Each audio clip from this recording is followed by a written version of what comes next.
Tauhid itu bukan cuma nama, tapi harus diaplikasikan dalam tindakan atau perilaku sehari-hari. Banyak orang yang mengaku bertauhid, tapi tingkah lakunya tidak sejalan dengan keyakinannya itu. Misal, pandangan tentang binatang ternak. وَجَعَلُوا لِلَّهِ مِمَّا ذَرَأَ مِنَ الْحَرْثِ وَالْأَنْعَامِ نَصِيبًا وَقَالُوا هَذَا لِلَّهِ بِزَعْمِهِمْ وَهَذَا لِشُرَكَائِنَا وَمَا كَانَ لِشُرَكَائِهِمْ فَلَا يَصِلُ إِلَى اللَّهِ وَمَا كَانَ لِلَّهِ فَهُوَ يَصِلُ إِلَى شُرَكَائِهِمْ سَاءَ يَحْكُمُونَ. Dan mereka memperuntukkan bagi Allah satu bagian dari tanaman dan ternak yang telah diciptakan Allah. Lalu mereka berkata sesuai dengan persangkaan mereka, ini untuk Allah dan ini untuk berhala-berhala kami.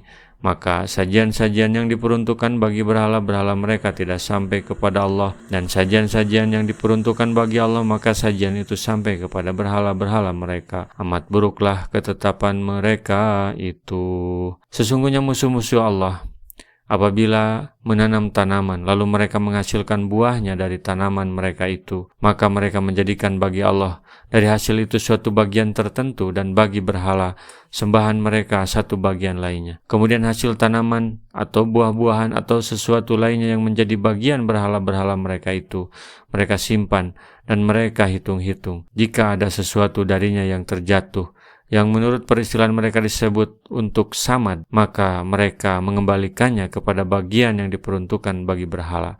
Apabila mereka kedahuluan oleh air yang sedianya mereka akan gunakan untuk mengairi bagian untuk berhala, lalu air itu mengairi sesuatu dari bagian yang diperuntukkan buat Allah, maka mereka menjadikannya untuk berhala. Jika ada sesuatu yang gugur dari hasil tanaman dan buah-buahan yang mereka jadikan untuk Allah, hingga bercampur baur dengan bagian yang diperuntukkan buat berhala, maka mereka mengatakan, ini miskin. Lalu mereka tidak mengembalikannya kepada bagian yang diperuntukkan buat Allah. Apabila mereka kedahuluan oleh air yang sedianya, mereka akan menggunakannya buat mengairi bagian Allah. Lalu air itu mengairi bagian yang diperuntukkan buat berhala, maka mereka membiarkannya untuk berhala mereka. Mereka mengharamkan sebagian dari harta atau ternak mereka yang disebutkan oleh peristilahan mereka dengan nama Bahiroh, Saibah, Wasilah, dan Ham. Mereka memperuntukkan hal tersebut bagi berhala-berhala mereka dengan dugaan bahwa mereka mengharamkannya sebagai amal pendekatan diri kepada Allah. وَكَذَلِكَ جَيَّنَ لِكَثِيرٍ مِنَ الْمُشْرِكِينَ قَتْلَ أَوْلَادِهِمْ شُرَكَاؤُهُمْ لِيُرْدُوهُمْ وَلِيَلْبِسُوا عَلَيْهِمْ دِينَهُمْ وَلَوْ شَاءَ اللَّهُ مَا فَعَلُوهُ فَذَرْهُمْ وَمَا يَفْتَرُونَ. Dan demikianlah pemimpin-pemimpin mereka telah menjadikan kebanyakan dari orang-orang yang musyrik itu memandang baik membunuh anak-anak mereka untuk membinasakan mereka dan untuk mengaburkan bagi mereka agamanya. Dan kalau Allah menghendaki niscaya mereka tidak mengerjakannya, maka tinggalkanlah mereka dan apa yang mereka adakan. Sebagaimana setan-setan telah menghiaskan kepada mereka memandang baik perbuatan memperuntukkan bagi Allah suatu bagian dari tanaman dan ternak yang telah diciptakan Allah, maka setan-setan itu pun menghiaskan kepada mereka memandang baik membunuh anak-anak mereka sendiri karena takut kelaparan, dan membunuh anak-anak perempuan mereka karena takut aib. وَقَالُوا هَٰذِهِ أَنْعَامٌ وَحَرْثٌ حِجْرٌ لَّا يَطْعَمُهَا إِلَّا مَن نَّشَاءُ بِزَعْمِهِمْ وَأَنْعَامٌ حُرِّمَتْ ظُهُورُهَا وَأَنْعَامٌ لَّا يَذْكُرُونَ اسْمَ اللَّهِ عَلَيْهَا افْتِرَاءً عَلَيْهِ سَيَجْزِيهِمْ بِمَا كَانُوا يَفْتَرُونَ. Dan mereka mengatakan, inilah binatang ternak dan tanaman yang dilarang, tidak boleh memakannya kecuali orang yang kami kehendaki menurut anggapan mereka, dan ada binatang ternak yang diharamkan menungganginya, dan binatang ternak yang mereka tidak menyebut nama Allah di waktu menyembelihnya, semata-mata membuat-buat kedustaan terhadap Allah. Kelak Allah akan membalas mereka terhadap apa yang selalu mereka adakan.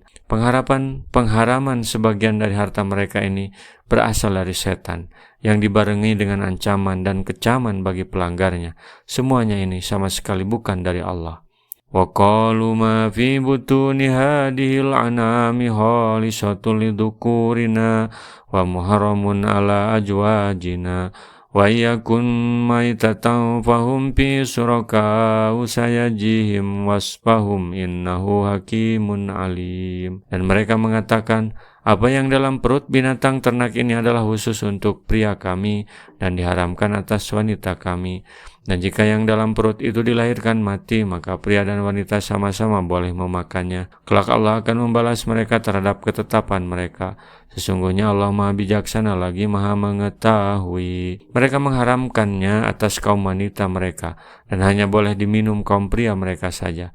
Tersebutlah bahwa apabila seekor kambing melahirkan anak jantan, maka mereka menyembelih anak kambing itu bila telah besar, dan hanya diperuntukkan bagi kaum pria saja, tidak untuk kaum wanita. Apabila kambing itu melahirkan anak betina, maka mereka membiarkannya dan tidak menyembelihnya. Tetapi apabila anak kambing itu mati, mereka kaum pria dan wanita boleh memakannya bersama-sama. Maka Allah melarang tradisi tersebut. Ini peringatan terhadap orang yang bertauhid kepada Allah dengan keyakinan semata, tanpa dibuktikan dengan perbuatan. Jangan pernah Anda merasa cukup untuk bertauhid kepada Allah hanya dengan keyakinan semata, sementara Anda tidak pernah mewujudkannya dalam kehidupan yang nyata. Oleh karena itu Allah memilih untuk memberikan penjelasan mengenai kesalahan dalam bertauhid melalui ayat-ayat di atas. Hal ini dimaksudkan agar manusia merasa takut dan selalu bertanya kepada dirinya apakah dia sudah mempraktekkan tauhidnya dalam kehidupan nyata atau belum, terutama ketika membaca ayat-ayat tauhid dan ayat-ayat yang berisi larangan berbuat syirik. Demikian menurut Amr Khalid. Rasulullah SAW bersabda, "Baligu anni walau ayatan." Sampaikan dariku meskipun satu ayat. Mari kita sebarkan jalan kebahagiaan dengan like, share, dan subscribe channel ini.